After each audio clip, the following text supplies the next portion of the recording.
룻의 이 신앙 고백의 모습은 붙잡는다라는 단어를 통해서 설명이 됩니다. 꽉 붙잡고 뒤쫓아가는, 바싹 붙여가는 그런 모습입니다. 1장에서는 인생을 바꾼 결정을 했던 세 사람이 등장하는데 엘리멜렉, 나오미, 룻입니다. 그래서 엘리멜렉은 기근을 피해서 유다 베들레헴을 떠나 모압 땅으로 왔는데 그 결정은 본인과 두 아들의 생명을 앗아가는 비극의 결정이었고, 나오미의 결정은 어떻습니까? 남편과 아들들을 잃은 서글픈 신세가 됩니다. 그녀가 그렇게 서글픈 비참한 처지가 되었을 때 중대한 결정을 했는데, 그것은 고향 유대 베들레헴으로 자기 귀에 들린 대로 들어가는 겁니다. 그래서 돌아가는 결정을 했죠. 그래서 남편의 결정은 모든 것을 잃었지만 나오미의 결정은 회복의 결정이자 동시에 기쁨이 회복되는 전환점을 맞이합니다. 거기에 또 하나의 결정이 있는데 룻의 결정입니다. 룻은 늙은 시어머니를 붙잡기로 결정합니다. 그 결정의 결과는 한 번도 가보지 못했던 사막길 여행입니다. 열흘간이지만 둘이서 간다면 열흘 이상 될 수도 있겠죠.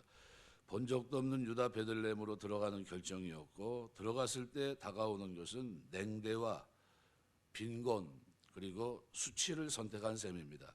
그럼에도 불구하고 롯은 그 길과 그곳을 선택합니다. 시어머니에 대한 헤세드, 사랑이었어요. 그리고 충성이었고 힘을 다한 것이에요. 자기가 할 수 있는 최선이었습니다.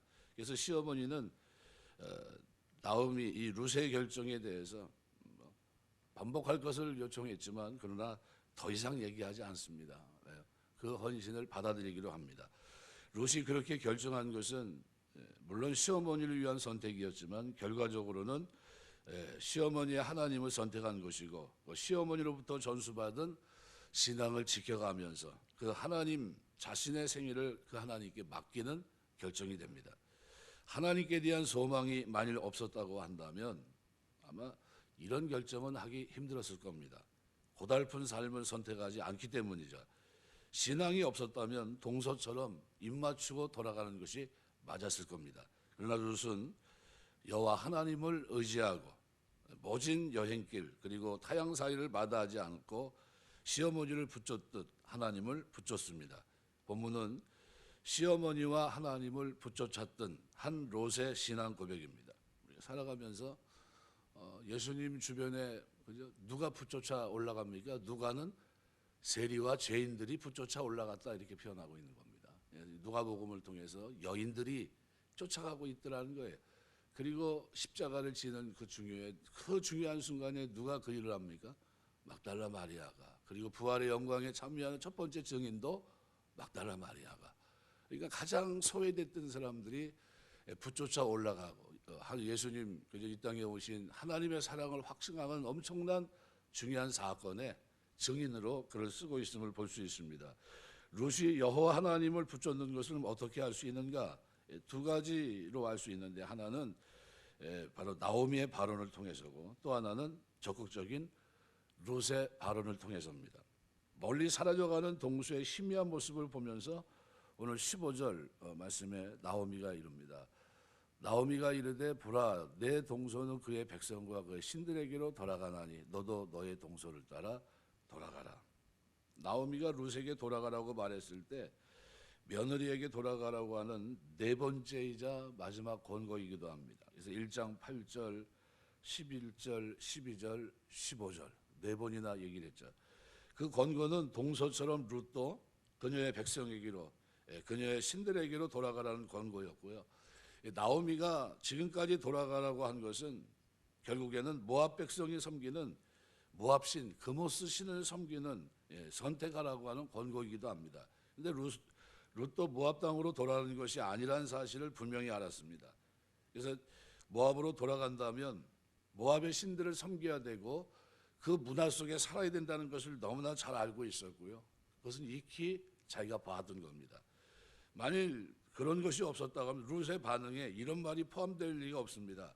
어머니의 백성이 나의 백성이 되고 어머니의 하나님이 나의 하나님이 되시리니. 그러니까 어머님의 하나님이 나의 하나님이 될 거다는 얘기는 무슨 얘기입니까?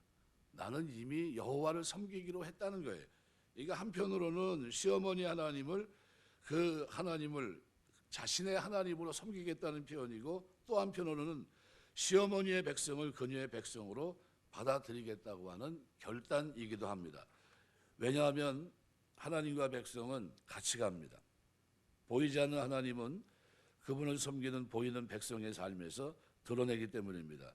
그런 이유 때문에 룻은 시어머니의 하나님과 그 하나님을 섬기는 백성을 자기 몫으로 받아들이겠다고 고백한 겁니다. 룻은 그 말로 그치지 않고 한 발 더 나가서 시어머니가 고백한 언약의 하나님, 여호와 하나님을 거명하면서 오늘 17절에 이렇게 표현합니다. 만일 내가 죽는 일 외에 어머니를 떠나면 여호와께서 내게 벌을 내리시고 더 내리시기를 원하나이다. 여호와가 어떻게 했다고 그랬습니까? 자기를 13절 말씀해 보시면은 뭐라고 배워요? 여호와의 손이 나를 치셨으므로 나는 너희로 말미암아 더욱 마음이 아프다. 모르는 게 아니거든요. 근데 17절에서는 뭐라고 표현합니까? 만일 내가 죽는 일 외에 어머니를 떠나면 여호와께서 내게 벌을 내리시기를 원한다. 그럼 여호와 하나님에 대한 신앙이 있는 겁니까? 없는 겁니까? 죽어도 괜찮다는 거예요. 누구처럼요? 엘리멜렉 또 두 아들이 남편들이 죽은 거, 그죠? 죽은 것처럼 만일 내가 여호와를 떠난다면 나에게도 그렇게 한다 해도 아무런 문제가 되지 않습니다라는 거죠. 이런 표현은 룻이 시어머니가 고백한 여호와 하나님을 자기도 받아들였다는 고백일 뿐만 아니라 그 하나님을 자기의 하나님으로 삼고 붙잡겠다는 거예요. 이제는 하나님을 쫓아가겠습니다라는 겁니다. 그러니까 룻은 시어머니가 백성을 돌보고 축복하시는 여호와를 이미 언급한 적이 있습니다. 1장 6절, 8절. 그렇죠? 그런데 이 말을 누가 들었을까요? 룻이 들은 겁니다. 그래서 이 룻은 시어머니가 여호와를 삶과 연결해서 고백하는 것을 자세히 들었습니다. 여호와의 손이 나를 치셨으므로 13절. 시어머니의 모든 고난을 주장하신 분이 바로 그 여호와 하나님이라고 하는 것은 바로 그 하나님이 자신을 벌을 내려도 괜찮다고 하는 신앙 고백입니다. 그러니까 그분을 붙잡지 않고서는 나올 수 없는 그런 신앙 고백을 가지고 있어요. 그러니까 우리가 살아가면서 오직 주님만 쫓아갈 수 있는 여러분 되시길 주의 이름으로 축원합니다. 그렇죠? 지금도 농담으로 지나가면서 한 말이 있는데, 전에 창원대교회 한명수 목사님하고 뭐 임필수 목사 이렇게 해가지고 선후배입니다. 선후배고 그래가지고 이제 같이 이렇게 가는데, 목사님들이 운전을 좀 천천히 하면 되는데 신호가 다 돼가지고 휙 지나가다 보니까 급한데 그냥 쫓아가다가 그만 사고를 낸 적이 있어요. 그래서 임필수 목사님이 쫓아가다가 이제 사고를 좀 냈는데, 그래가지고 이제 문제가 돼서 이제 그래가지고 뭐 병원 이렇게 이제 가기도 하고 뭐 이렇게 됐는데, 병문안으로 옵니다. 왔는데 이제 물어봤을 거 아니에요. 아유, 왜 이렇게 급하게 가가지고 쫓아가게 해서 그냥 그렇게 됐냐고, 사고를 하게 만드냐 이제 그랬더니, 그때 지금 이제 소천하셨지만 한명수 목사님이 그렇게 얘기했어요. 이 사람아, 주님 쫓아가야지 왜 날 쫓아오냐고. 그러니까 신호등이 이렇게 바뀌었는데 주님 쫓아다니는 사람이 왜 날 쫓아온다고 그래가지고 그렇게 사고를 냈냐 뭐 하는 식으로 우스갯소리로 지나간 거를 만날 때마다 이제 몇 번 얘기를 하더라고요. 잊혀지지 않는 겁니다. 그러니까 우리가 항상 살아가면서 내가 지금 주님을 쫓아 살아가고 있다, 내가 바싹 붙어서 주님 말씀 붙잡고 살고 있다는 것을 잊지 말아야 됩니다. 여기 오늘 시어머니를 붙잡는 나오미의 모습이, 룻의 모습이 또 기록이 되어 있습니다. 시어머니는 룻에게 돌아가라고 아주 엄하게 명령합니다. 15절 보시면 아주 강력한 얘기거든요. 명령형이에요. 그러니까 나오미가 또 이르되 보라, 내 동서는 그의 백성 그의 신들에게 돌아가나니 너도 그의 동서를 따라 돌아가라. 여기 있지 말라는 거예요. 이거 명령입니다. 그런데 이 어투나 어조는, 그죠? 그런데 똑같이 내게 어머니를 떠나며 어머니를 따르지 말라, 돌아가라, 강권하지 마옵소서. 어투 어조는 며느리로서 예의를 갖춘 것 같지만 내용은 뭡니까? 명령입니다. 똑같이 시어머니의 명령 못지않게 강한 명령문으로 되어 있습니다. 그러니까 이것은 룻은 시어머니에게 그처럼 강하게 반응하고 있어요. 뭐 때문에 그럴까요? 결단 때문에 그렇습니다. 결단. 그러니까 시어머니가 가는 곳에 같이 가겠다는 결단 때문이고, 시어머니와 함께 거하겠다는 거취에 대한 결단이고요. 시어머니와 함께 죽겠다는 이 죽음에 대한 결단입니다. 그러니까 이 결단은 여호와 하나님에 대한 신앙이 없이는 불가능한 겁니다. 그러니까 결단이라는 것이요, 뭐 다니엘서 같은 데 보면 결단이 나오잖아요. 그죠? 우상 앞에서, 사자굴 앞에서 결단하잖아요. 그게 뭐예요? 죽어도 괜찮다는 거예요. 하나님이 건지지 않는다 할지라도 나는 바꾸지 않겠다는 겁니다. 그게 결단이에요. 어떤 일일수도 변하지 않는 게 결단입니다. 여기 어머니 가시는 곳에 나도 가고, 이건 어딜 말합니까? 목적지를 말해요. 그러니까 시어머니의 목적지가 나의 목적지가 될 거라는 겁니다. 롯의 미래를 시어머니에게 완전히 맡기는 결단입니다. 그러니까 시어머니가 어디로 가든 어디에 가서 있든 시어머니를 봉양하겠다라는 의미입니다. 또 어머니께서 머무시는 곳에 나도 머물겠나이다. 이 결단은 시어머니와 함께 가서 그곳에서 같이 살겠다는 의미입니다. 그러니까 생활을 같이 한다는 결단에는 시어머니의 백성을 그녀의 백성으로 삼으면서 그들과 어울려 살겠다는 의지가 그 속에 담겨 있는 겁니다. 아무리 어려워도 유다 땅에 가서 내가 모압 사람이지만 냉대를 받아도 그 백성을 나의 백성으로 맞이하겠다는 거죠. 뿐만 아니라 시어머니의 하나님을 같이 섬기면서 살겠다는 겁니다. 이 무슨 의미가 있냐면요, 어디 살든지 거기 살 것이고 무엇을 먹든지 같이 먹겠다는 겁니다. 그러니까 시어머니와 함께 살겠다는 결단을 아주 강하게, 어머니께서 머무시는 곳에 나도 머물겠나이다. 초가상간이라 할지라도 거기 있겠다는 거예요. 세 번째는 어머니께서 죽으시는 곳에 나도 죽어 거기 묻힐 것이라. 이건 죽음 위에 결단코 시어머니를 떠나지 않겠다는 강한 의지의 표현입니다. 심지어 시어머니가 자기보다 일찍 죽더라도 시어머니를 버리지 않겠다는 그런 결단이기도 합니다. 죽은 후에라도 고향으로 돌아가서 지나간 허물을 고치고 후회하게 되는 일은 결코 없을 거라는 거예요. 내가 어머니하고 같이 온 이 결정은 내가 뒤바꾸지 않겠다는 겁니다.